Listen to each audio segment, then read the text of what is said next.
뱀이 일어나기 시작할 때부터 동양의 운명은 새롭게 쓰여집니다.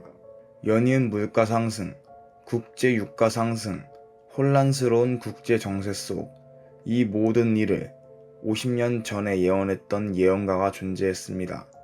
그는 특히 2025년의 한반도를 주목했는데요. 때는 1973년 늦봄, 중국 광둥성의 한 시골 마을에서 알 수 없는 소문이 퍼지기 시작했습니다. 그 소문은 중국의 미래와 동양을 넘어 한반도의 미래까지 이어지는 예언에 관한 소문이었습니다. 우만촌이라 불렸던 이 시골 마을은 주위에 있는 산에 둘러싸여 외부와의 왕래가 거의 없는 마을이었는데요.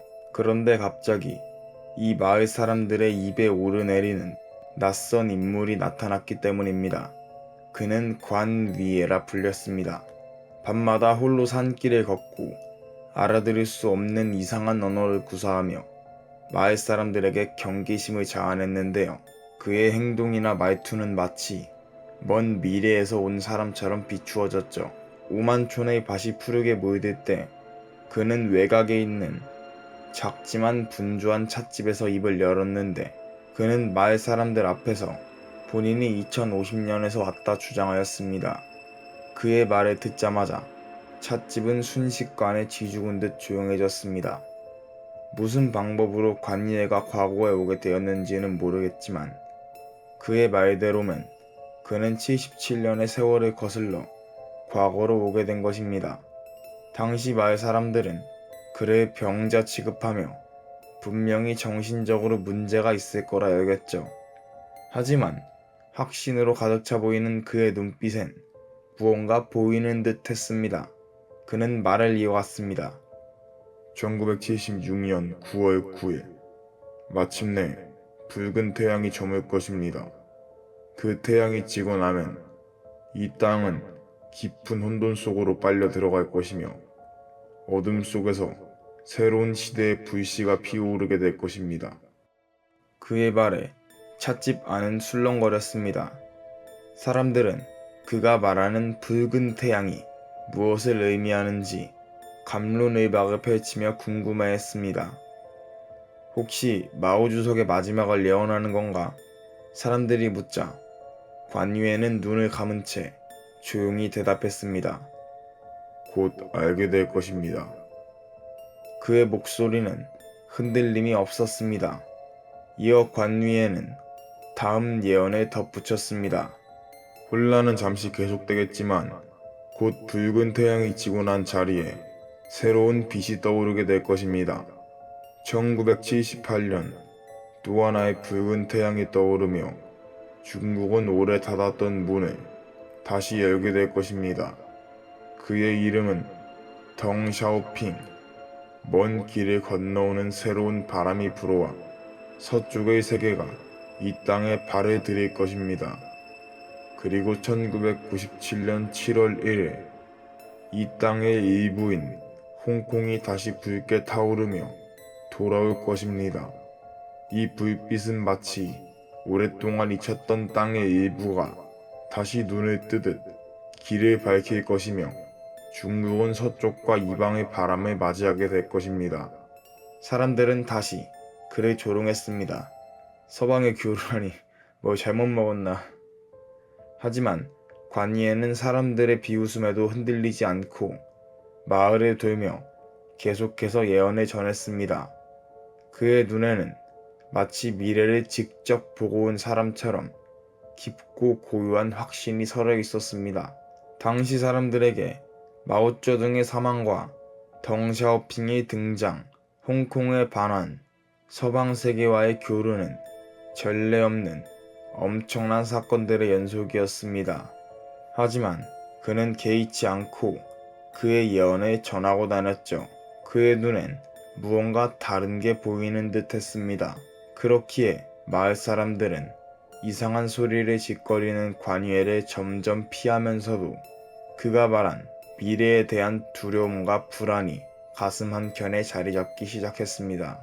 1976년 9월 9일이 되자 관위의 말대로 중국 전역에 거대한 사건이 일어났습니다. 마오쩌둥 주석이 세상을 떠났다는 소식이 작은 시골 마을 우만촌까지 전해졌을 때 사람들은 충격과 함께 두려움에 빠졌습니다. 그저 우연의 일치겠지 라고 스스로를 안심시키려 했지만 예언의 날짜마저 정확히 일치한 것은 쉽사리 설명할 수 없었습니다. 결국 몇몇 사람들은 산속에 홀로 앉아있던 관유에를 찾아가 다시 그의 말에 귀를 기울였습니다.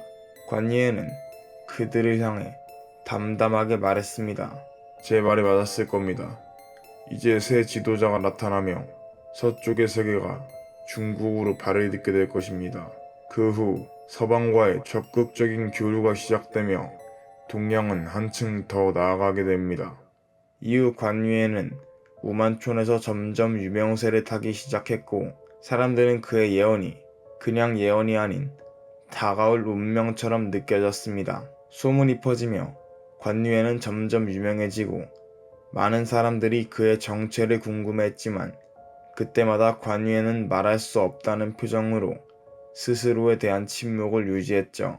시간이 흘러 1978년 3월 덩샤오핑이 새로운 중국의 주석으로 임명되자 중국은 국경을 개방하고 서방을 적극적으로 수용하고 개방 정책을 펼치며 그의 예언은 현실이 되었습니다.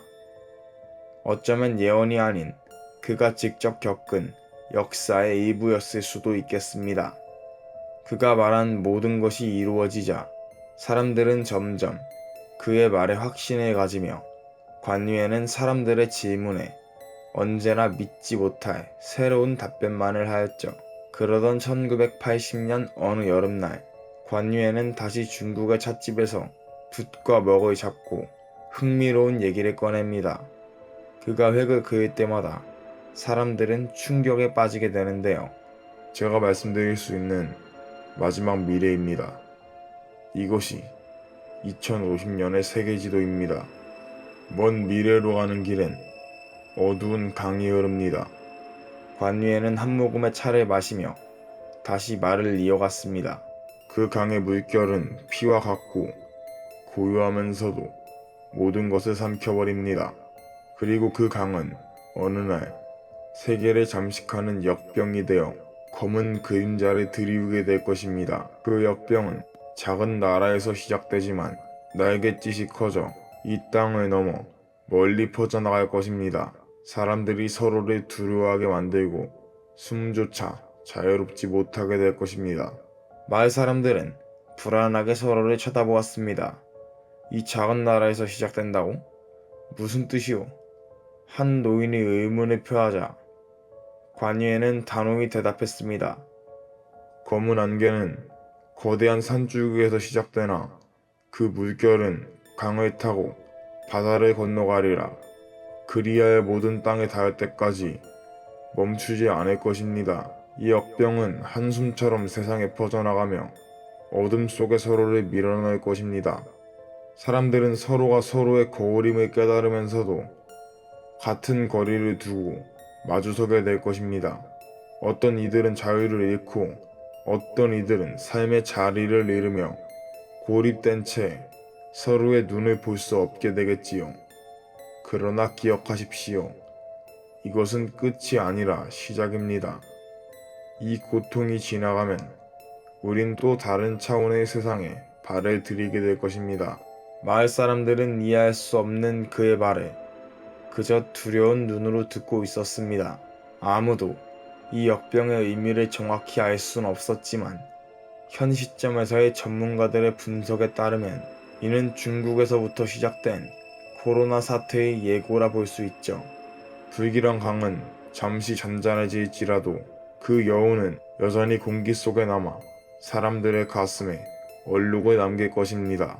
그러나 그 강은 오히려 혼란의 준비를 위한 것이며 더 큰 시련의 전조일 뿐입니다.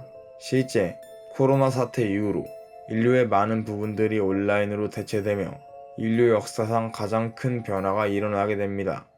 2020년 동방에서 불어온 이 바람이 모든 것을 뒤엎고 나면 그때 세상은 전과 같지 않게 될 것입니다. 그는 깊은 숨을 내쉬며 2027년 10월 붉은 해와 푸른 해가 맞부딪힐 것입니다.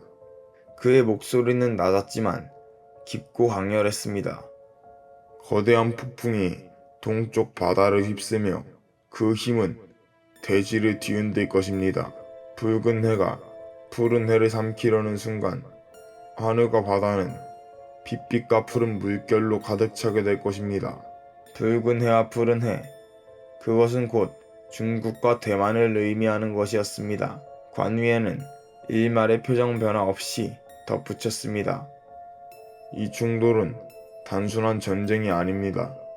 그 파동은 산을 넘고 바다를 건너 아시아의 운명을 뒤바꿀 것이며 역사의 거대한 강줄기를 바꿀 것입니다. 붉은 해는 결국 갈라질 것이고 그 몸뚱이는 세 갈래로 나뉘어 산산이 흩어지리라. 사람들 사이에서 숨죽인 목소리가 흘러나왔습니다. 중국이 세 갈래로 나뉜다고요? 관 위에는 고개를 끄덕이며 다시 붓을 들어 또 다른 예언을 그려나갔습니다. 2031년 열도의 땅에 깊고 어두운 그림자가 드리워지리라. 그의 붓끝이 일본 열도 위에서 멈추자 사람들은 숨을 삼켰습니다. 이 땅 위에 세찬 비바람이 휘몰아치고 넘실대는 물결이 산을 삼킬 것입니다. 물은 땅을 덮고 사람들은 모두 사라진 대지 위로 가슴 아픈 비명을 남길 것입니다. 그가 말하는 그 세찬 물결은 태풍을, 그 속의 거대한 울림은 지진과 화산을 의미하죠. 관 위의 눈빛은 점점 깊어져 왔습니다. 그리고 2040년 열도의 가장 높은 산이 깨어나 하늘을 찢을 것입니다. 그는 손을 들어 허공에 커다란 한 획을 그었습니다. 그 울음은 동양의 중심을 흔들고 섬 나라는 붉은 불꽃 속으로 무너져 내릴 것입니다. 그렇게 또 하나의 기둥이 먼지로 사라지고 동쪽의 하늘은 긴 침묵 속에 잠길 것입니다. 관 위의 목소리는 낮고도 평온했습니다. 그는 중국의 3개 국으로의 분열과 일본의 멸망을 예언하였습니다. 그리고 마침내 그의 붓이 한반도로 향했습니다. 그곳은 지도 속에서도 유난히 빛나고 있었습니다.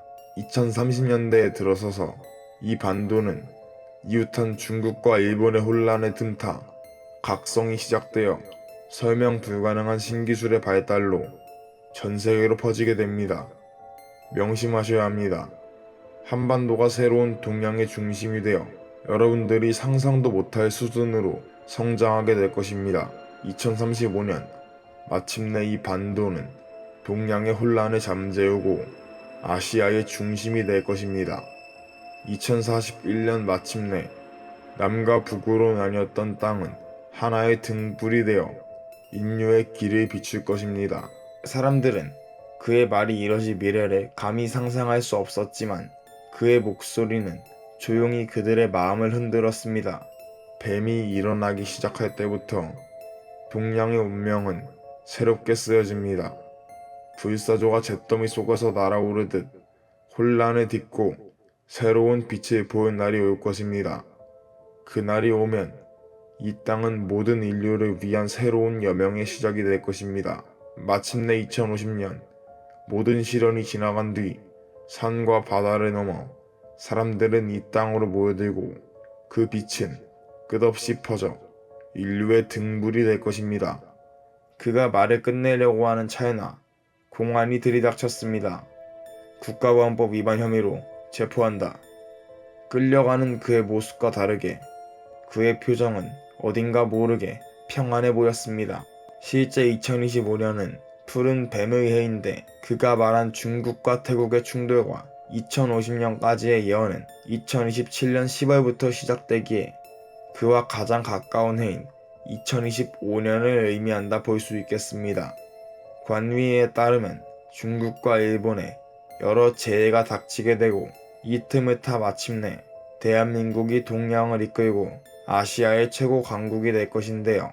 여러분들은 어떻게 생각하시나요? 이와 같이 푸른 뱀의 해인 2025년을 예언한 도인 3명이 존재합니다. 이 박스를 클릭하여 한반도의 2025년에 대한 다른 예언도 알아보세요.